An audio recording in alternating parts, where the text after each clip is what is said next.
Swami Sachidananda ji, Panakat Munawar Ali Tangal ji, Swami Subhangananda ji, Bishop Kurilos ji, distinguished religious leaders and senior leaders from the Congress Party and the UDF on the dais, brothers and sisters, friends from the media, I'd like to welcome all of you here today. അഭിവന്ദനായ സച്ചിദാനന്ദ സ്വാമിജി അവർകളെ, ബഹുമാനപ്പെട്ട പാണക്കാട് മുനവർ അലി ശിഹാബ് തങ്ങൾ, ബഹുമാനപ്പെട്ട സ്വാമി ശുഭാംഗാനന്ദജി, ബഹുമാനപ്പെട്ട bishop ഗോറിലോസ് G, എൻ്റെ ബഹുമാന്യരായ സഹോദരന്മാരെ, സഹോദരിമാരെ, വേദിയിലുള്ള ബഹുമാനപ്പെട്ട സന്യാസിമാരെ, കോൺഗ്രസിൻ്റെയും UDFൻ്റെയും ബഹുമാന്യരായ നേതാക്കളെ, എൻ്റെ മാധ്യമ സുഹൃത്തുക്കളെ, ഇത്രയും മഹത്തായൊരു വേദിയിൽ നിങ്ങൾ സന്നിഹിതരായിട്ടുള്ള ഈ വേദിയിൽ നിങ്ങളെ ഞാൻ സഹർഷം സ്വാഗതം ചെയ്യുകയാണ്.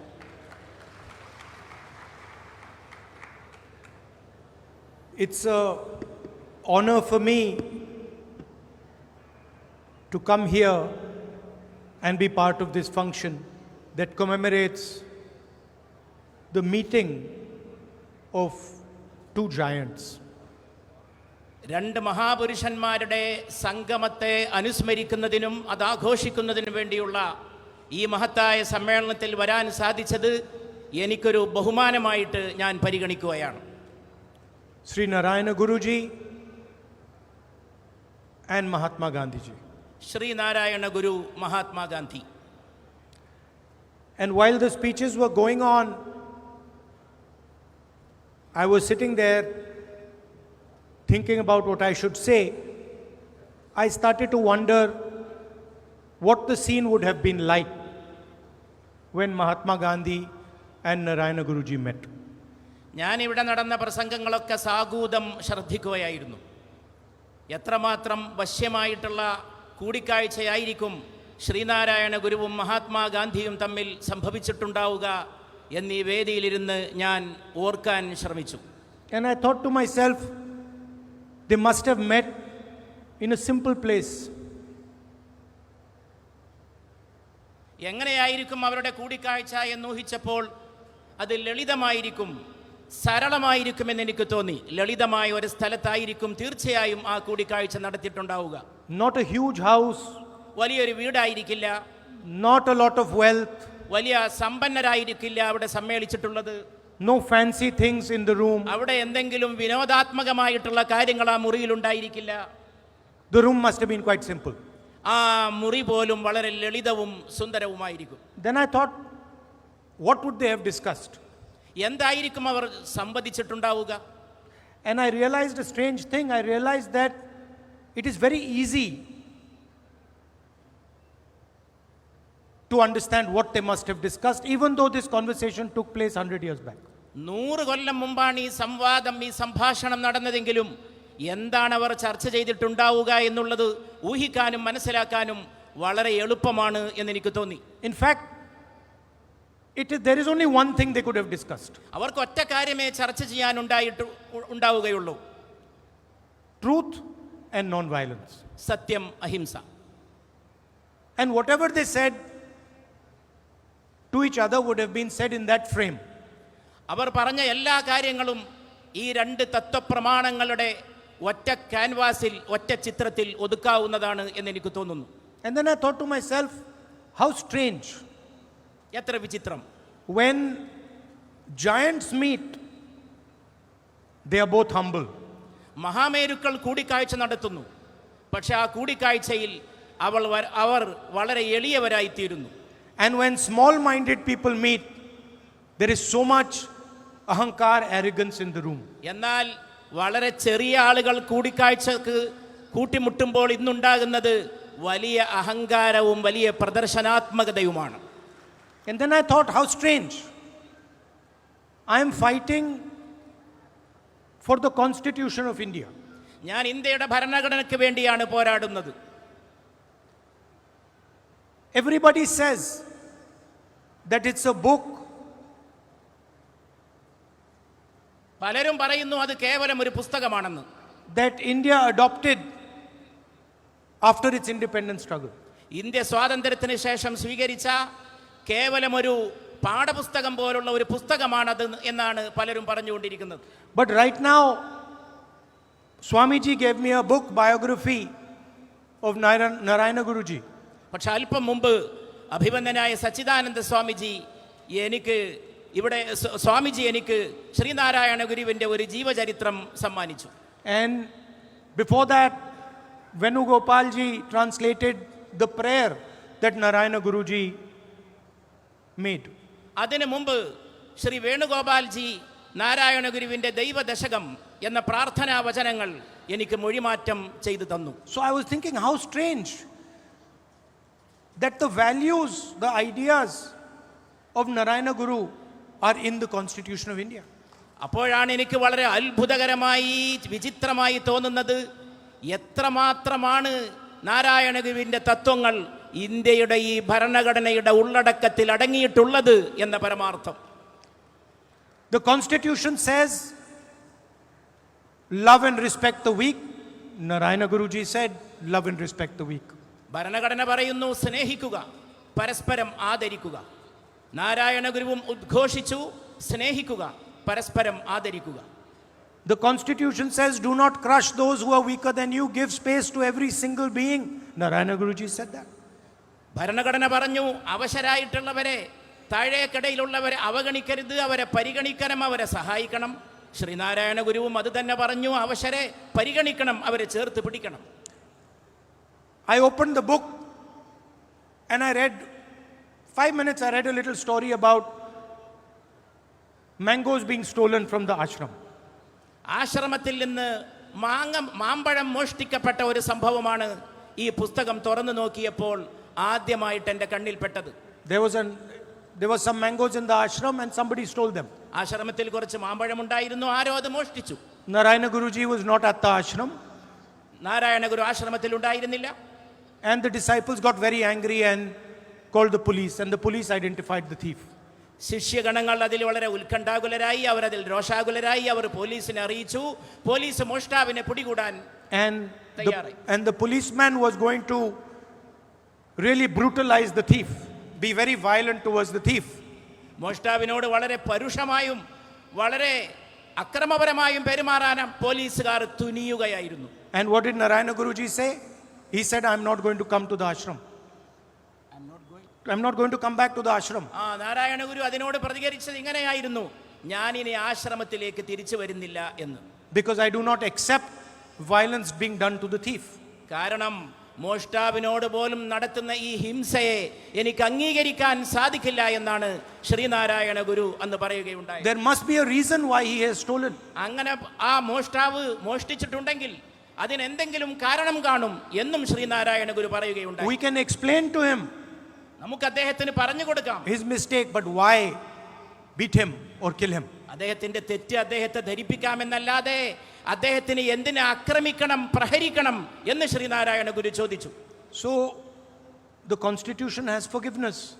Narayana Guruji has forgiveness. വിട്ടുവീഴ്ചയും മാപ്പ് നൽകലും ആണ് ഭരണഘടനയുടെ അന്തസ്സത്തയെങ്കിൽ അത് തന്നെയല്ലേ ഗുരുദർശനത്തിന്റെയും അന്തസ്സത്ത എന്ന് നാം ചിന്തിക്കേണ്ടിയിരിക്കുന്നു. In fact, I was thinking that even if Narayana Guruji and Mahatma Gandhi ji had come, sat down in the same room and said nothing, they would understand each other.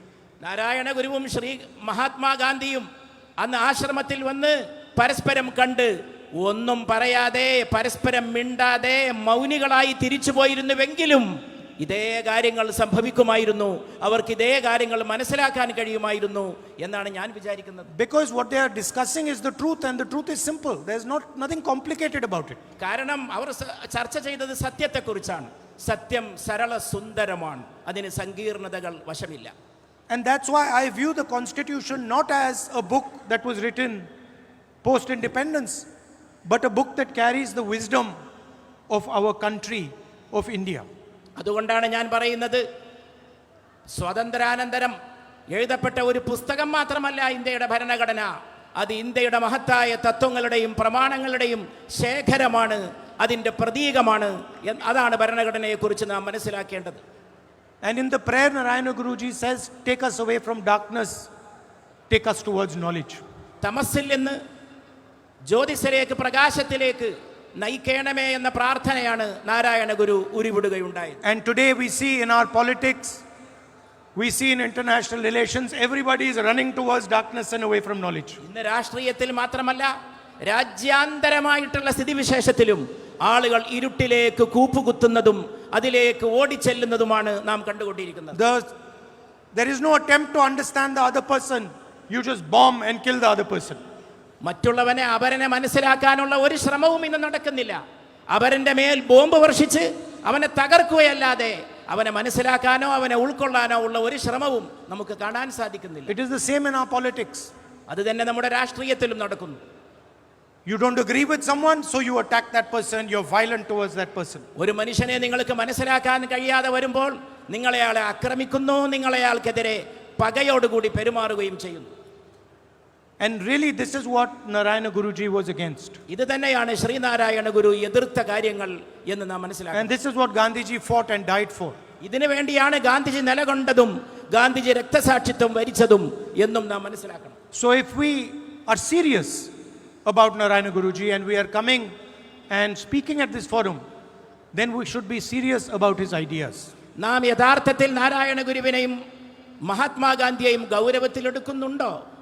അവർ രണ്ടുപേരെയും നമ്മൾ ഗൗരവത്തിലെടുക്കുന്നുണ്ടെങ്കിൽ അവരുടെ തത്വങ്ങളും ജീവിത സിദ്ധാന്തങ്ങളും ദർശനങ്ങളും ശിരസാവഹിക്കാനും അതിനെ ഏറ്റെടുക്കാനും അതിനെ പ്രാവർത്തികമാക്കാനുമാണ് നാം യഥാർത്ഥത്തിൽ തയ്യാറാകേണ്ടത്. It is easy to come and put flowers in front of the statue of Narayana Guruji. Narayana ഗുരുവിന്റെ പ്രതിമയുടെ മുമ്പിൽ വന്ന് പുഷ്പാർച്ചന നടത്താൻ എളുപ്പമാണ്. Anybody can do it. ആർക്കും അത് ചെയ്യാനാവും. Question is, are you ready to follow the path that he followed? പക്ഷെ അടിസ്ഥാന പ്രശ്നം അതല്ല. ഗുരുവിന്റെ തത്വങ്ങളും ആ തത്വങ്ങൾ വിരിച്ച പാതയും സ്വീകരിക്കാനും അതിലൂടെ സഞ്ചരിക്കാനും നമ്മൾ തയ്യാറുണ്ടോ എന്നുള്ളതാണ് അടിസ്ഥാനപരമായി. Are you ready to be kind towards those that hate you? നിങ്ങളെ വെറുക്കുന്നവരോട് പോലും ദയ കാണിക്കാൻ നിങ്ങൾ തയ്യാറുണ്ടോ? Are you forgiving? നിങ്ങൾ മാപ്പ് കൊടുക്കുമോ? Are you humble? നിങ്ങൾ വിനീതരാണോ? Do you listen to the pain of other people? നിങ്ങൾ മറ്റുള്ളവരുടെ വേദന ശ്രദ്ധിക്കാൻ നിങ്ങൾക്ക് സന്നദ്ധതയുണ്ടോ? Or are you only interested in your own perspective? അതോ നിങ്ങൾക്ക് നിങ്ങളുടെ സ്വാർത്ഥത്തിലും സ്വന്തമായ നിലപാടുകളിലും മാത്രമേ താല്പര്യമുള്ളൂ? അതാണ് ചോദ്യം. So for me, giants like Narayana Guru are a guide. Are a guide. എന്നെ സംബന്ധിച്ചിടത്തോളം മഹാമേരുക്കളായ നാരായണ ഗുരുവും മഹാത്മാഗാന്ധിയും എന്റെ വഴികാട്ടികളാണ് എന്നുള്ളതാണ് ഞാൻ അവരെ മനസ്സിലാക്കുന്നത്. They are teachers. Our അധ്യാപകരാണ്. They show us the direction in which we should move. അവർ നമ്മൾ ഏത് ദിശയിലേക്ക് പോകണമെന്ന് നമുക്ക് വഴി കാണിക്കുന്ന ഗുരുക്കന്മാരാണ്. Finally, I thought to myself, how strange. Mahatma Gandhi fought the most powerful empire in the world. ഞാൻ ആലോചിക്കുകയായിരുന്നു, എത്ര ശക്തമായിട്ടുള്ള ഒരു സാമ്രാജ്യത്തെയാണ് മഹാത്മാഗാന്ധി ചെറുത്ത് തോൽപ്പിക്കുകയുണ്ടായത്. He was inspired and he listened to people like Narayana Guru. He spoke to them. He understood what they were saying. Narayana ഗുരുവിനെ പോലുള്ള മഹത്തുക്കളോട് ഗാന്ധിജി സംസാരിച്ചു. അവരിൽ നിന്ന് പ്രചോദനം ഉൾക്കൊണ്ടുകൊണ്ടാണ് ഇത്ര വലിയ പോരാട്ടത്തിനുള്ള ശക്തിയും ഊർജവും Gandhiji സംഭരിക്കുകയുണ്ടായത്. So he was fighting the strongest system in the world. ലോകത്തിലെ ഏറ്റവും സുശക്തമായിട്ടുള്ള ഒരു ഘടനയെ, ഒരു സംവിധാനത്തെയാണ് ഗാന്ധിജി, ആ സംവിധാനത്തോടാണ് പോരാടിയത്. And no matter what that system did to Gandhiji, nothing happened to Gandhiji. ആ ക്രമം, ആ ഘടനാവിശേഷം മഹാത്മാഗാന്ധിയോട് എന്ത് ചെയ്തു എന്നുള്ളതല്ല പ്രശ്നം. അതൊന്നും ഗാന്ധിയെ ബാധിക്കുകയുണ്ടായില്ല എന്നുള്ളതാണ് പ്രധാനം. They could have beaten him, put him in jail. അവർക്ക് അദ്ദേഹത്തെ പ്രഹരിക്കാമായിരുന്നു, തടവറയിൽ അടക്കാമായിരുന്നു, maybe even killed him. Nothing would have happened. അവർ വിചാരിച്ചിരുന്നുവെങ്കിൽ അദ്ദേഹത്തെ വധിച്ചു കളയാൻ പോലും സാധിക്കുമായിരുന്നു. So then I thought to myself, there is a difference between force and power. അവിടെയാണ് ഞാൻ മനസ്സിലാക്കുന്നത് ശക്തിയും അധികാരവും തമ്മിലുള്ള അന്തരം. The British Empire had force. British സാമ്രാജ്യത്വം എന്ന് പറയുന്നത് അവരുടെ ശക്തി. But they had no power. പക്ഷെ അവർക്ക് അധികാരമുണ്ടായിരുന്നു, പക്ഷെ ധാർമ്മികമായിട്ടുള്ള ശക്തി ഉണ്ടായിരുന്നില്ല. Gandhiji had no force, but he had the truth, and so he had power.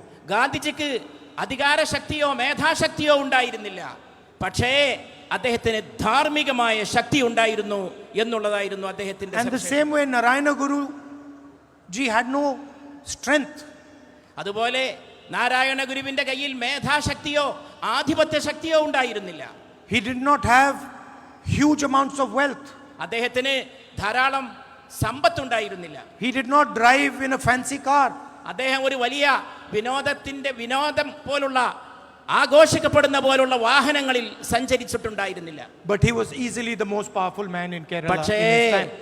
ആ കാലഘട്ടത്തിലെ ഏറ്റവും സുശക്തനായ മനുഷ്യൻ മഹാത്മാഗാന്ധിയായിരുന്നു എന്ന് നാം മനസ്സിലാക്കും. And imagine his power that today, 100 years later, the entire political class of Kerala has come to commemorate him. ഒന്ന് ആലോചിച്ച് നോക്കൂ, ഒരു നൂറ്റാണ്ട് പിന്നിട്ട ശേഷം ഇതാ ഈ വേദിയിൽ കേരളത്തിന്റെ രാഷ്ട്രീയ മേഖലയിലെ രാഷ്ട്രീയ വൃത്തത്തിലെ നേതാക്കൾ അഖിലം സമ്മേളിച്ചുകൊണ്ടാണ് ആ ഗാന്ധിജിയുടെയും നാരായണ ഗുരുവിന്റെയും കൂടിക്കാഴ്ചയെ ഓർക്കാൻ വേണ്ടി നിങ്ങളുടെ എല്ലാവരുടെയും സാന്നിധ്യത്തിൽ ഇവിടെ And എത്തിച്ചേർന്നിട്ടുണ്ട്. there is a clear message to those that use violence, those that use hatred, from Narayana Guruji and Mahatma Gandhi ji. ഹിംസയും രോഷവും വെച്ചു പുലർത്തുന്നവർ, അതുകൊണ്ട് നടക്കുന്നവർ തീർച്ചയായും ഗുരുവിൽ നിന്നും ഗാന്ധിജിയിൽ നിന്നും വലിയ പാഠങ്ങൾ പഠിക്കേണ്ടിയിരിക്കുന്നു. And that message is that there is nothing to be gained from it. There is only something to be lost from it. ആ പഠിക്കേണ്ട പാഠം ഇതാണ്: ഹിംസയിൽ നിന്നും വിദ്വേഷത്തിൽ നിന്നും ഒന്നും നേടാനില്ല, നഷ്ടപ്പെടുത്താനാണെങ്കിൽ ധാരാളമുണ്ട് താനും. The political fight in India is also very similar. ഇന്ത്യയിലെ രാഷ്ട്രീയ സമരവും ഇതുപോലെ തന്നെ മനസ്സിലാക്കാൻ നമുക്ക് സാധിക്കുന്നതാണ്. On one side, there is truth, non-violence, humility. ഒരു ഭാഗത്ത് സത്യമുണ്ട്, സൗമ്യതയുണ്ട്, അഹിംസയുണ്ട്. And on the other side, there is anger, violence, hatred, and arrogance. മറുഭാഗത്ത് രോഷമുണ്ട്, ഹിംസയുണ്ട്, വൈരമുണ്ട്, വിദ്വേഷമുണ്ട്. Those with violence, those with anger might have force, but they have no power. രോഷമുള്ളവർക്ക്, വിദ്വേഷമുള്ളവർക്ക് പല രീതിയിലുള്ള ശക്തിയും അവരുടെ കയ്യിലുണ്ടായിരിക്കാം, പക്ഷേ അവർക്കൊരിക്കലും ഗാന്ധിജിയെ പോലുള്ളവർ കൈവശം വെച്ചിരുന്ന അധാർമികമായിട്ടുള്ള ശക്തിയോ ആന്തരികമായ ശക്തിയോ അവരുടെ കയ്യിലില്ല. Because the spirit of people like Narayana Guruji, the spirit of people like Mahatma Gandhi ji, and in fact, the spirit of India is fundamentally based on the idea of truth and non-violence. അതുകൊണ്ട് ഞാൻ പറയാൻ ആഗ്രഹിക്കുന്നത്, നാരായണ ഗുരുവിന്റെ അകത്തുണ്ടായിരുന്ന ആന്തരിക ദീപ്തി അത് ഇന്ത്യയുടെ അന്തഃസത്തയുടെ ദീപ്തിയാണ്. India എന്ന് പറയുന്ന മഹാരാജ്യത്തിന്റെ പ്രമാണങ്ങളുടെ ശക്തിയാണ്, അതിന്റെ ചൈതന്യമാണ്. അത് തന്നെയാണ് ഈ മഹാന്മാരായ നേതാക്കന്മാരെയും രൂപകൽപ്പന ചെയ്തത് എന്നാണ് ഞാൻ മനസ്സിലാക്കുന്നത്. So for me, it is a great honor to come here, and I bow my head to both Narayana Guruji and Mahatma Gandhi ji, for showing India and her people the correct direction to move towards. ഞാൻ ഇവിടെ വന്നതിൽ കൃതാർത്ഥനാണ്. ആ കൃതാർത്ഥത നിങ്ങളെ അറിയിച്ചുകൊണ്ട് ഞാൻ ഈ രണ്ട് മഹാപുരുഷന്മാരുടെ മുമ്പിൽ എൻ്റെ ശിരസ് നമിക്കുകയാണ്. പ്രത്യേകിച്ച് ഗാന്ധി നൽകിയ പോരാട്ടം, ഗാന്ധിജിയാണ് നമ്മളെങ്ങനെ മുന്നോട്ട് പോകണമെന്ന കാര്യത്തിൽ നമുക്ക് വഴികാട്ടിയത് എന്നും ഞാൻ പ്രത്യേകം എൻ്റെ സഹോദരങ്ങളെ ഓർമ്മിപ്പിക്കുന്നു.